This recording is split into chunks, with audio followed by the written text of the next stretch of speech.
안녕하세요. 경기도 사는 40대 남자입니다. 저희 어머니 이야기를 해보겠습니다. 벌써 3년째다. 치매 판정을 받은 어머니는 이제 나를 아들이 아닌 동네 아저씨라 부르신다. 매일 아침 출근길마다 바짓가랑이를 붙잡고 시장에 가자고 떼를 쓰시는 통에 내 인내심은 이미 바닥이 난 상태였다. 오늘도 넥타이를 고쳐매며 깊은 한숨을 내뱉었다. 내 앞가림하기도 벅찬 세상인데 정신 놓은 노인네까지 수발들어야 하는 현실이 너무나 원망스러웠다. 아내의 눈치도 이제는 한계에 다다른 것 같아 출근길 발걸음이 늘 천근만근 무겁기만 했다. 어느 날 퇴근하고 돌아오니 집안이 발칵 뒤집혀 있었다. 어머니가 평생 애지중지하며 품에 끼고 사시던 그 낡은 가죽 가방이 감쪽같이 사라졌다는 것이다. 어머니는 아이처럼 엉엉 울며 내 보물, 내 목숨 같은 건데 라며 바닥을 대굴대굴 굴렀다. 아내는 지긋지긋하다는 듯 고개를 획 돌렸고 나 역시 짜증이 확 치밀어 올랐다. 도대체 그 다 떨어진 가방 안에 무엇이 들었기에 매일 저러시는 걸까? 쓰레기통이라도 뒤져야 하나 싶어 겉옷을 챙겨 입고 밖으로 나섰다. 결국 가방은 밖이 아닌 안방 장롱 깊숙한 구석에서 발견되었다. 뽀얗게 먼지가 쌓인 가방을 꺼내자 어머니는 그것을 낚아채듯 가져가 가슴에 꼭 품으셨다.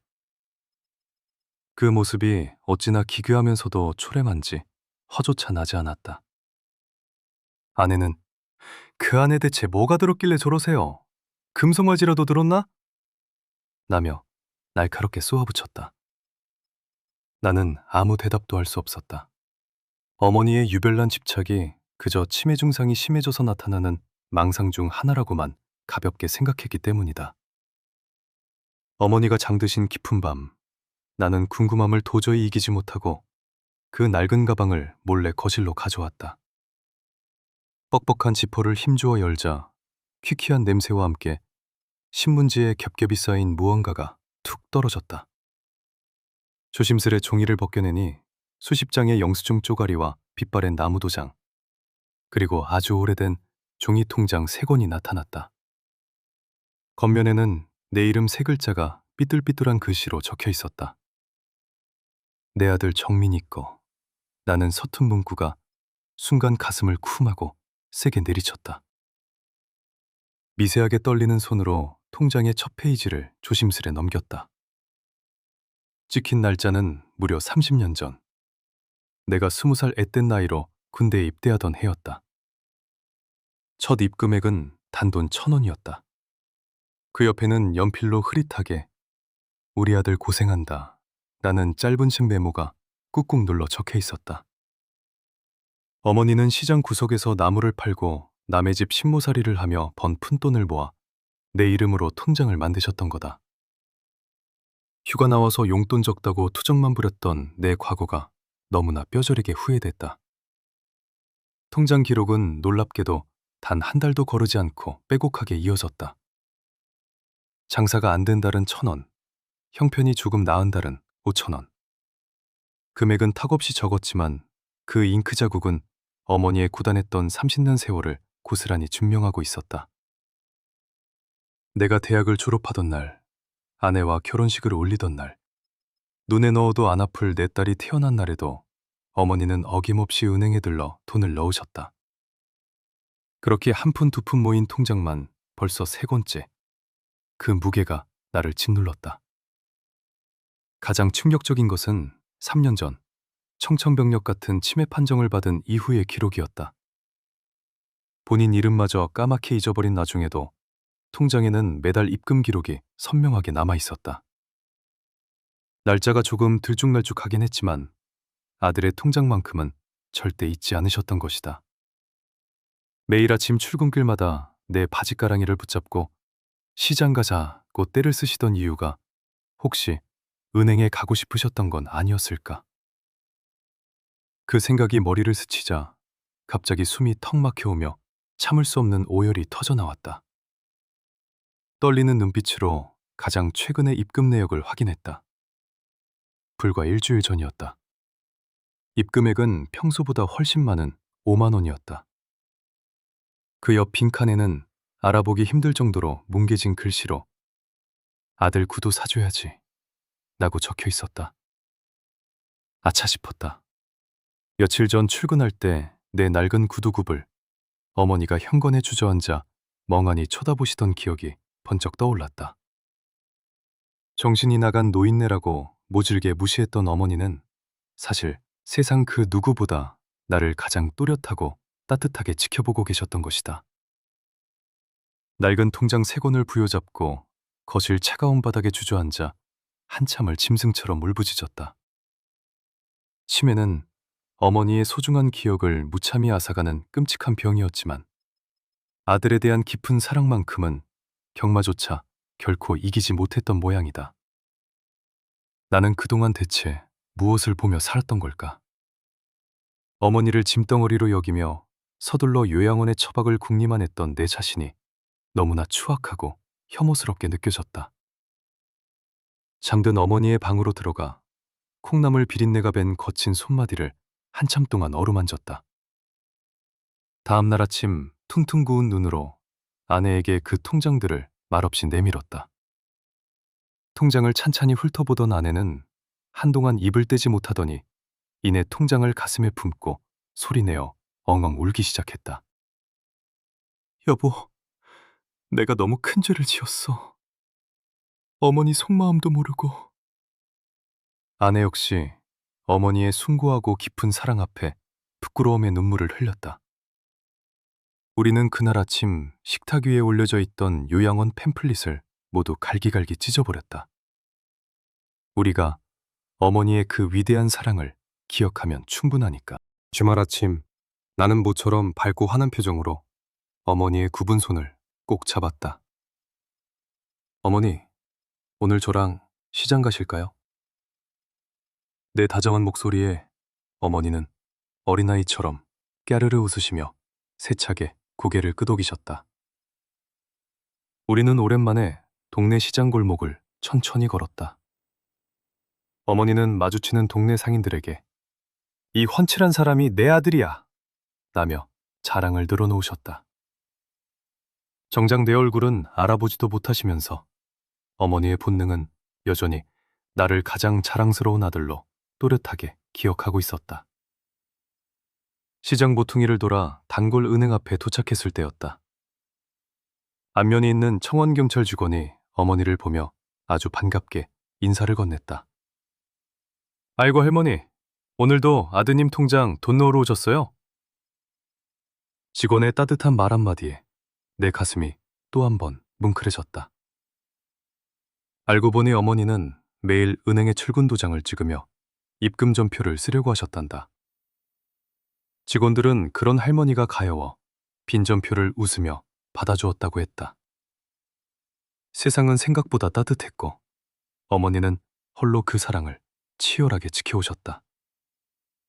집으로 돌아오는 길 나는 어머니를 모시고 백화점에 들러 푹신한 운동화와 내 새 구두를 한 켤레 샀다. 어머니는 이렇게 비싼 신발은 평생 처음이라며 연신 손사래를 치셨지만 직접 신겨드리는 내내 입가에는 행복한 미소가 가득 번져 있었다. 달아빠진 내 옛날 구두를 미련 없이 쓰레기통에 던져버리며 굳게 다짐했다. 이제는 어머니가 주신 묵직한 사랑의 무게만큼 나도 든든한 방패가 되겠노라고. 어머니의 낡은 통장은 돈이 아니라 내 삶을 지탱해주는 가장 거대한 유산이었다. 어느 날 깊은 밤 화장실에 가려던 나를 향해 어머니가 갑자기 또렷한 목소리로 부르셨다.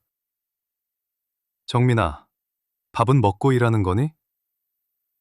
무려 3년 만에 처음 들어보는 내 이름 석자였다.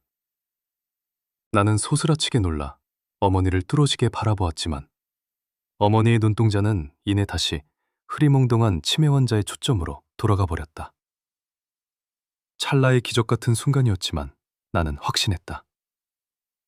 어머니의 영혼은 여전히 내 곁을 맴돌며 든든하게 나를 지키고 있다는 것을. 마음과 마음은 굳게 연결되어 있었다. 그날 이후 우리 집안 분위기는 180도 완전히 달라졌다. 사춘기 딸아이도 이제 할머니를 피하지 않고 먼저 다가와 살갑게 팔짱을 끼웠다. 아내는 어머니의 틀니에 무리가 가지 않도록 매일 부드러운 영양식을 정성껏 끓여냈다. 저녁이면 온 가족이 거실에 옹기종기 모여 앉아 어머니의 젊은 시절 이야기를 나누며 웃음꽃을 피웠다.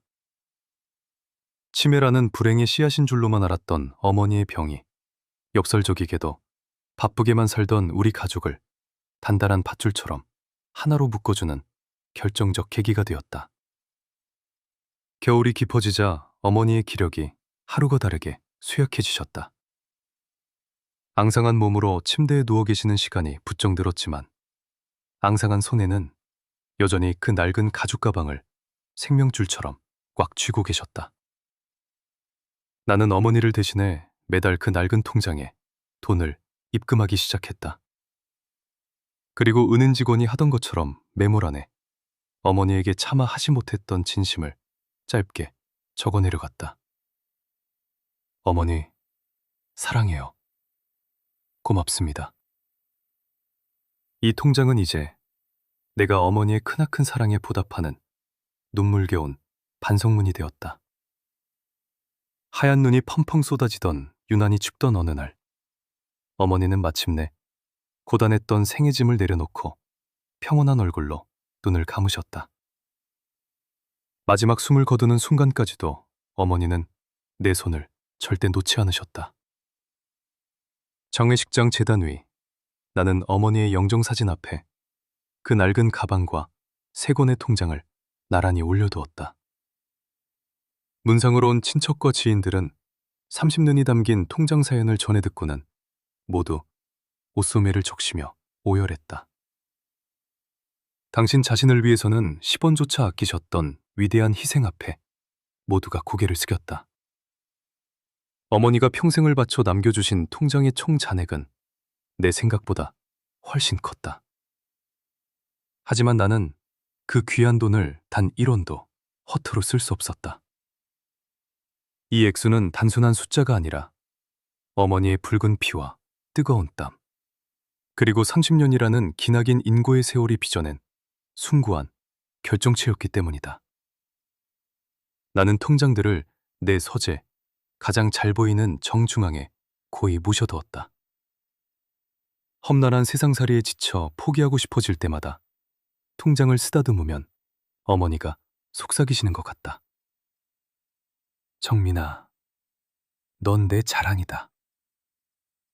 장례를 치르고 며칠 뒤 나는 아내와 함께 은행에 들러 내 딸아이의 이름으로 새 통장을 하나 만들었다. 어머니가 나를 위해 평생 그러하셨던 것처럼 나 역시 매달 적은 금액이 남아 정성껏 돈을 입금하며 딸에게 전하고 싶은 아빠의 진심을 메모로 꼼꼼히 남긴다.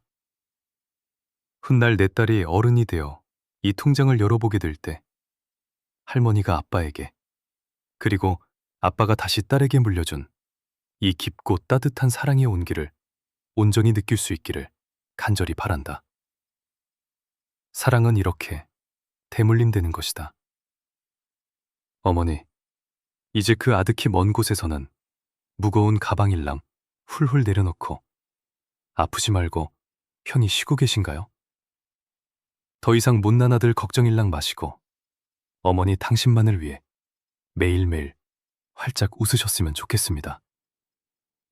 당신이 남겨준 빛바랜 낡은 통장은 이제 제 팍팍한 인생에 가장 든든한 버팀목이자 지혜의 나침반이 되었습니다. 오늘도 저는 어머니가 묵묵히 가르쳐주신 그 크신 사랑을 흉내내며 하루를 살아갑니다. 미치도록 보고 싶습니다. 그리고 제 어머니가 되어주셔서 진심으로 감사합니다.